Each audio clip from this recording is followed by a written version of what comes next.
Nina, lepo pozdravljena, dobrodošla v naši julijski oddaji o čebelah, apiterapiji.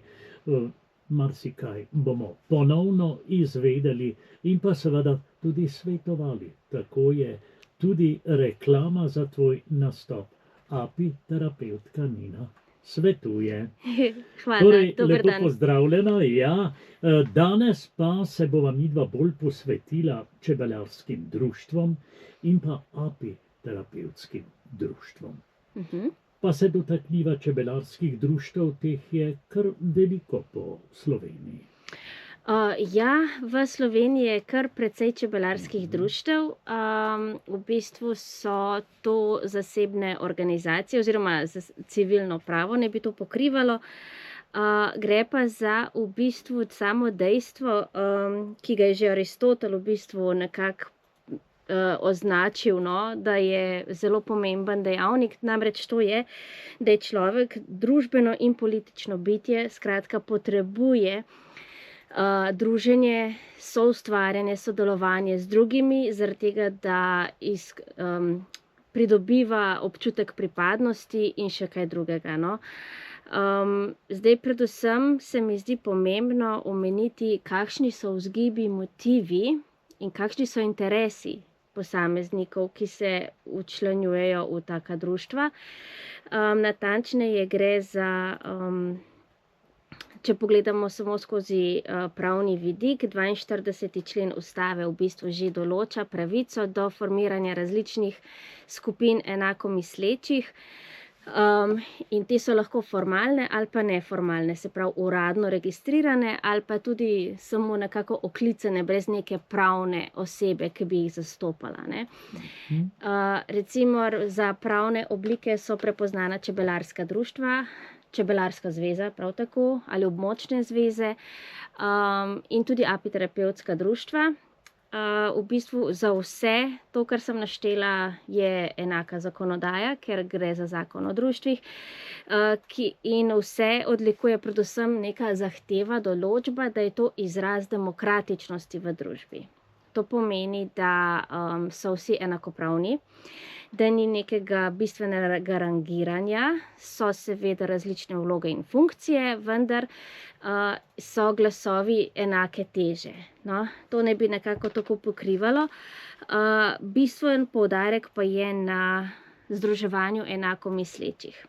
Recimo, če samo podam nek konkreten primer, pri nas v Zavodu za razvoj empatije in ustvarjalnosti Enea imamo neformalno združenje, v bistvu že zadnjih 16 let, nikjer ni registrirano, pa vendar se vedno znova pojavlja, namreč skupnost Mladi prijatelji čebel, kjer v bistvu se gre za različne čebelarsko-apiterapevtske pedagoške vsebine, kjer običajno preko nekih dosežkov oziroma okoljevarstvenih dejanj ali olimpijade ali uspešno opravljenih pustolovščin pridobijo priznanje prijatelji čebel in se pridružijo vsem, ki so že nekako v tej neformalni skupnosti.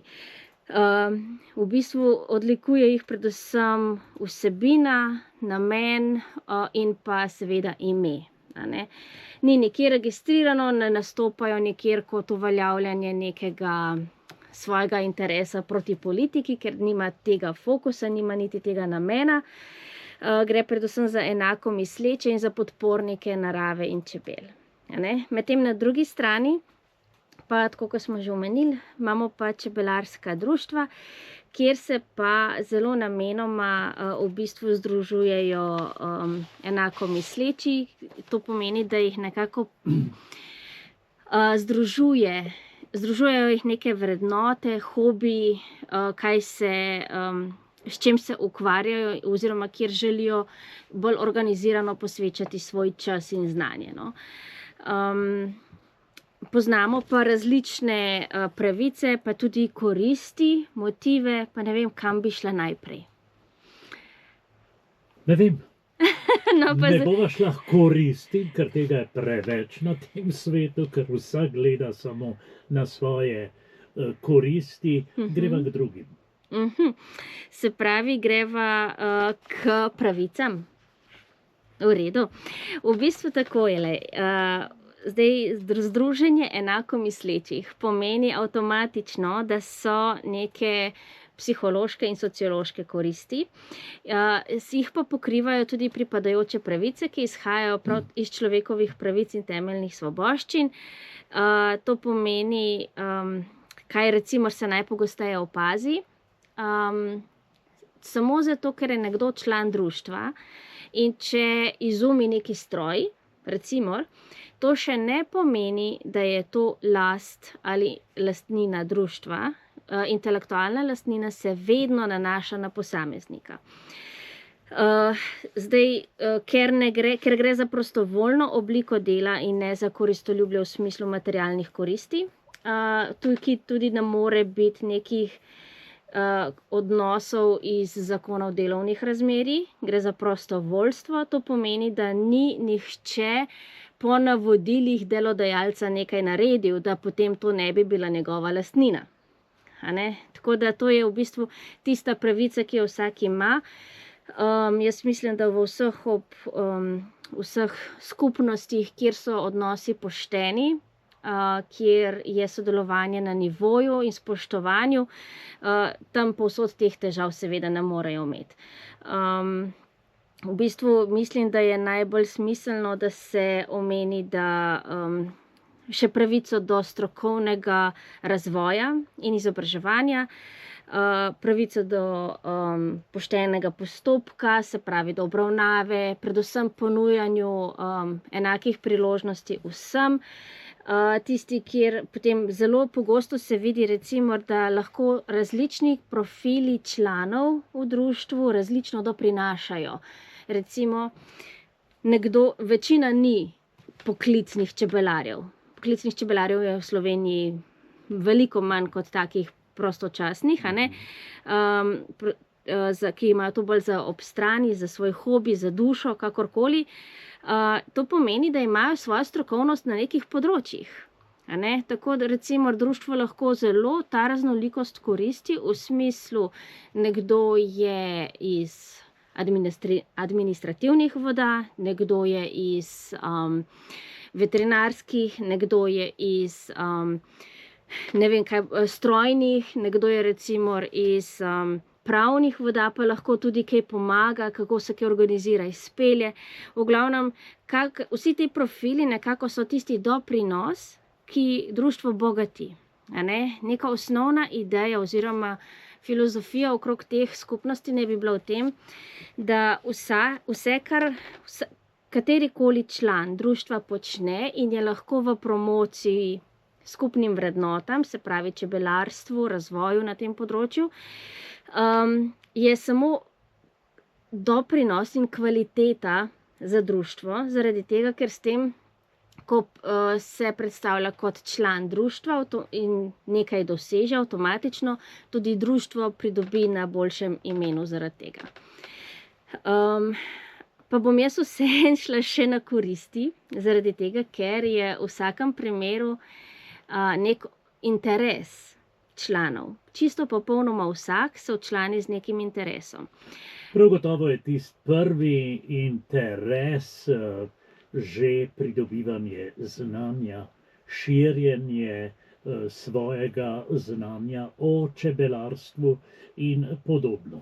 To je verjetno tisti prvi interes, ki čebelarja pritegne, da se včlani v društvo. Ta članstva niso obvezna. Seveda ne, gre za popolnoma prostovoljno pridružitev.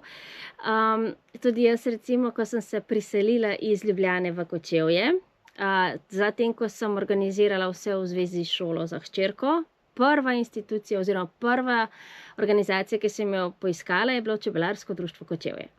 To je bil moj prvi klic, ko sem v bistvu nekako iskala umestitev v neko sredino, v neko novo okolje, in čebelarstvo je bilo del mojega življenja do te mere in je še vedno, da sem želela se tudi nekako povezati z ljudmi, ki razumejo tegobe, ki jih na tem področju doživljaš, ki razumejo veselje, ki ga iz tega črpaš. V glavnem nekako ta enako misleči je dejansko to, da si razumljen in da dobiš neko pripadnost. In tukaj smo takoj že na koristi osebni interes, ki se uvršča v psihološke koristi. Bistvena dva zadeva, zdaj, da bi si nekdo obetal materialno oziroma finančno pomagati s tem, če je vse tako, kot mora biti, tega ne bo. Je pa zagotovo tukaj zelo pomemben tudi potrditev identitete, se pravi nekaj, kar me žene, kar me motivira, je, če dobim potrditev, da je to sprejeto in fino, je to moja dobrobit za mene. Je to tista osnovna psihološka potreba po pripadnosti, ki jo popolnoma vsi potrebujemo. Gre za tiste čist osnovne vrednote oziroma nujne potrebe družabnega bitja.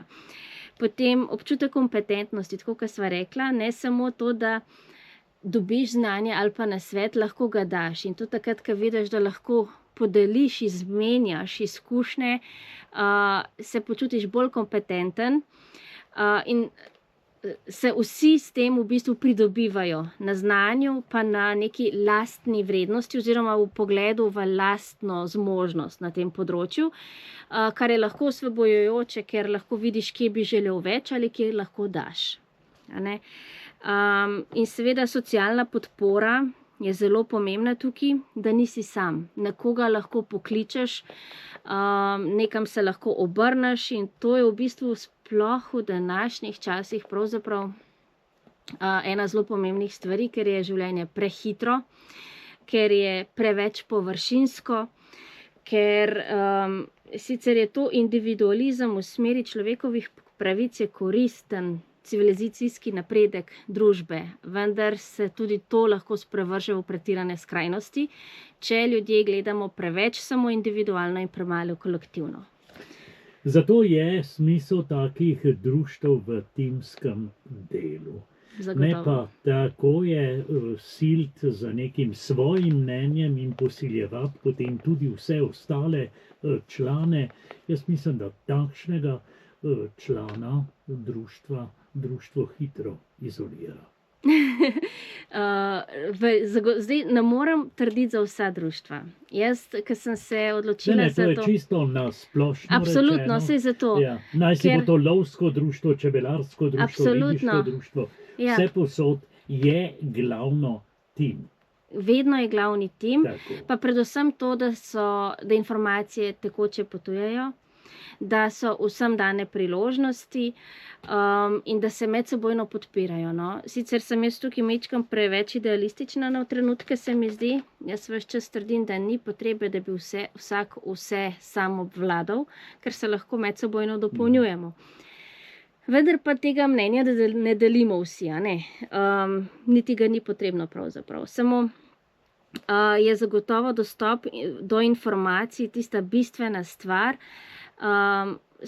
Te stvari se vidijo zelo hitro, v bistvu, kako kdo funkcionira. Jaz zagotovo ne nameravam govoriti o nobenih posameznikih nikjer po Sloveniji, niti ne trdim, kaj je motiv koga.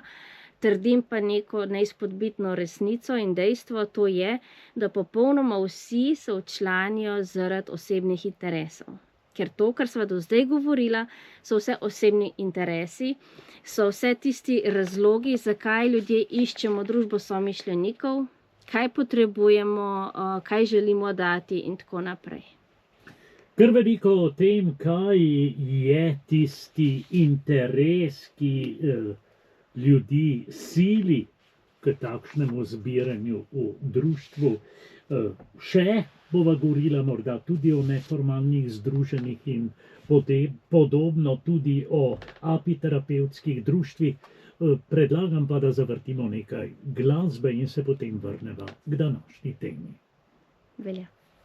Imajo ljudje, ki se zbirajo v društvih, veliko smo okoli tega govorili, slišali, Nina. Mene pa zanima, kaj lahko član društva društvu da? Recimo, kateri so tisti operativni prispevki, ki jih lahko član prispeva? Tako. Doslej smo se res osredotočili na to, kaj društvo da človeku. A ne? Zagotovo je pomemben vidik, ki smo ga omenili, tudi to, da so nujne enake možnosti za vse. Z druge strani je pa seveda tudi prav tako osebna korist. Dejansko je to občutek, da si koristen, je ena od osnovnih čustvenih potreb človeka, da imaš nek smisel. Sicer imamo tukaj, člani društva imamo tukaj različne priložnosti in možnosti, zaradi različnih načinov življenja, zaradi družinskih obveznosti, službenih obveznosti in tako naprej. Pa vendar se vse nekako v splošnem strne v različne možnosti prispevkov. No, nekaj je strokovno znanje, nekaj, kar lahko prispevaš, da obogatiš ostale.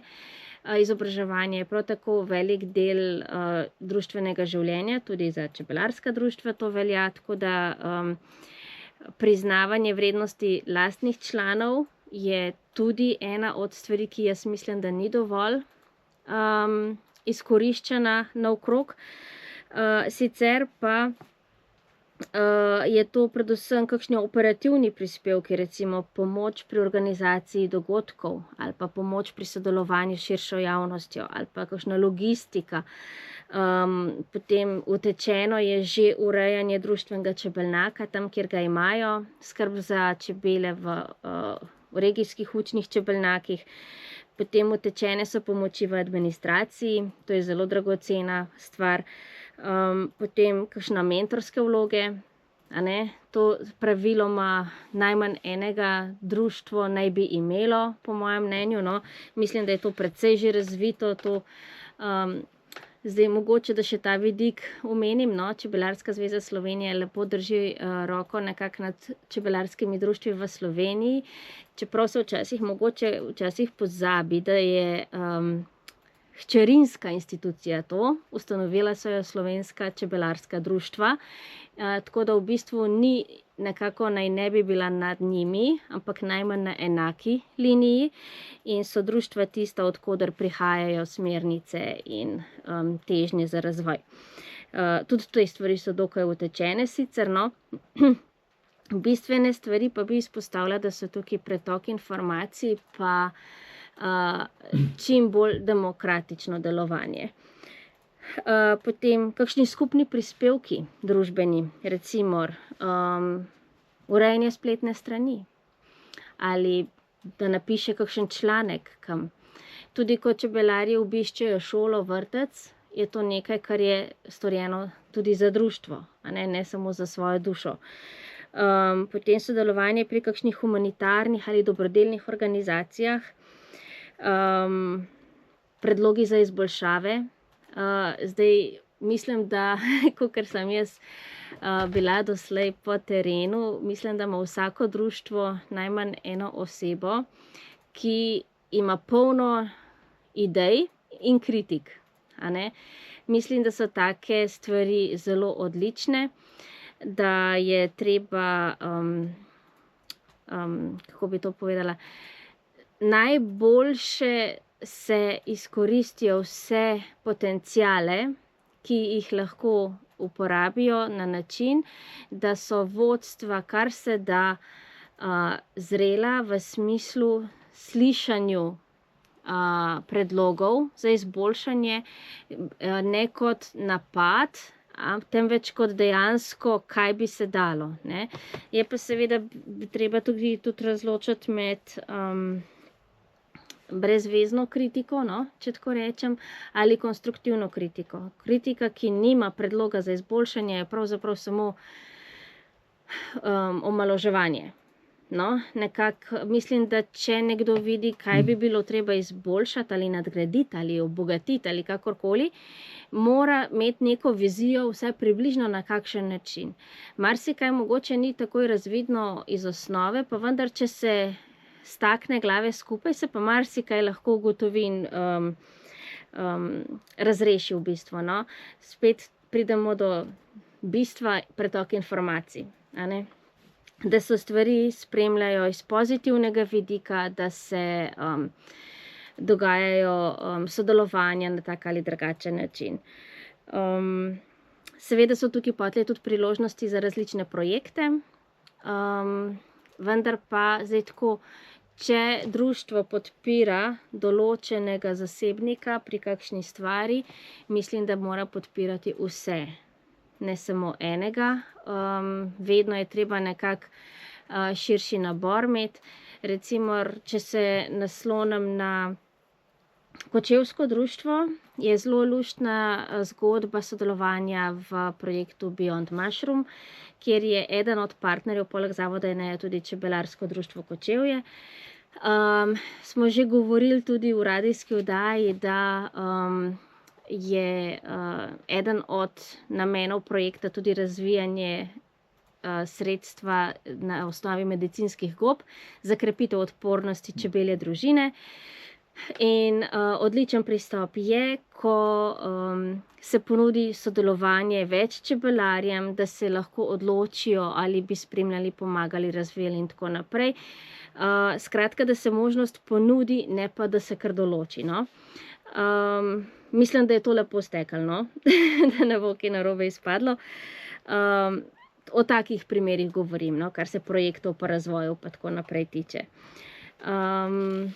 Predvsem je pa tako kot povsod, no, zelo pomembna je kultura dialoga, zelo pomembna je transparentnost delovanja, to pomeni, da so karte na mizi, da se vidi, kaj se počne, zato ker tukaj ne sme biti nekih zasebnih interesov, lahko so osebne interese v društvih imamo vsi, zaradi tega, ker želimo doprinašati, biti del neke zgodbe, ampak da bi pa drugače kaj skušali priti do stvari, pa nekako ne bi bilo korektno, no.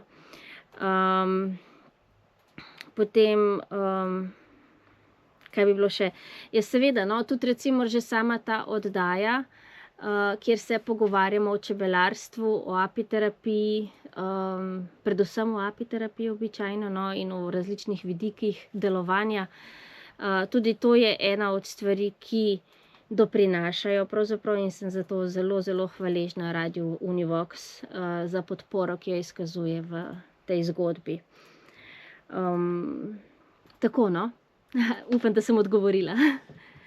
Prav gotovo, ampak za konec pa eno takšno vprašanje, ki tudi mene zelo velikokrat zanima. Kaj se dogaja v zadnjem času na področju API pedagogike? Hvala. Ja, API pedagogika v tem času, ko se zaključujejo projekti in programi za šolsko leto, se v bistvu v mreži API vrtcev in šol API Sretis ta večji del administrativni pravzaprav začenja. To pomeni, da se dogajajo strokovna, skrbna pregledovanja poročil.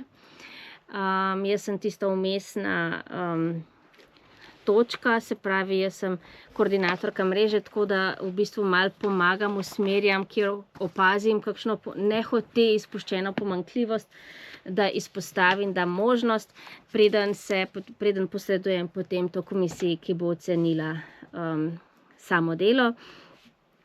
Sicer pa sem imela tudi čas, da sem v tem tednu, v torek v bistvu, v Mestni občini Ljubljana se udeležila posveta o tem, kako čebelarstvo pomaga pri ohranjanju biodiverzitete v mestu. Presenetljivo za marsikoga je, da je Ljubljana polna čebel, ogromno jih je. Tako da je zelo pomembno tudi, da je to postavljeno na odgovoren, spoštljiv in predvsem skrb za zdravje čebel. In sem jaz v bistvu v sklopu API pedagoškega programa API Vrtec predstavila, kako skozi učenje najmlajših, v bistvu kjerkoli to je, ali je v Kočevskem vrtcu, ali je v šoli v Celju, ali je kjerkoli drugod, povsod je najpomembnejše, da učimo in vzgajamo že od najmlajših naprej. Prav tako zaradi biodiverzitete, pa tudi zaradi tega, ker čez 20 let bojo ti, ki jih mi danes učimo, prevzemali svet. bojo oni vstopali na trg, bojo oni že so odločali o družbi, bojo oni tisti, ki bodo imeli določene razvite vrednote. In želimo, da so trajnostne in da bomo imeli še toliko bogatega življenja, kot ga imamo lahko zdaj. Kaj je lepše slišati kot ravno te zadnje besede, da bomo imeli življenja vsaj še toliko, kot ga imamo zdaj.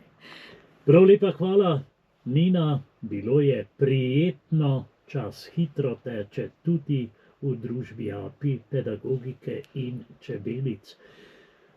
Hvala za vse te nasvete, tudi o tem, kaj se dogaja na področju API pedagogike in pa seveda prijetno delo s čebelami in pa z izobraževanjem naših najmlajših.